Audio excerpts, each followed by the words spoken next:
दरवर्षीप्रमाणे यावर्षी अमरावती शहराच्या कालीमाता मंदिरात बरकत वितरणाचे आयोजन करण्यात आले होते।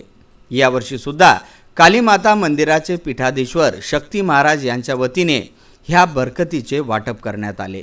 यावर्षी सुद्धा शक्ती महाराज यांच्या हस्ते लक्ष्मी पूजनाच्या रात्री ही बरकत वितरित केल्या गेली।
अमरावती शहरातीलच नव्हे तर आजूबाजूच्या गावखेड्यांमधून बरकत घेण्याकरिता नागरिक येत असतात।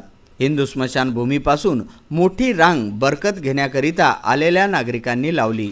महिला व पुरुषांची वेगवेगळी रांग येथे लावण्यात आली होती। ही बरकत घेऊन आपल्या घरी ठेवली असता घरामध्ये सुख समृद्धी व यश हे नांदत असते, असा विश्वास बरकत घेणाऱ्या नागरिकांचा आहे। Bureau report, Vidarbha news.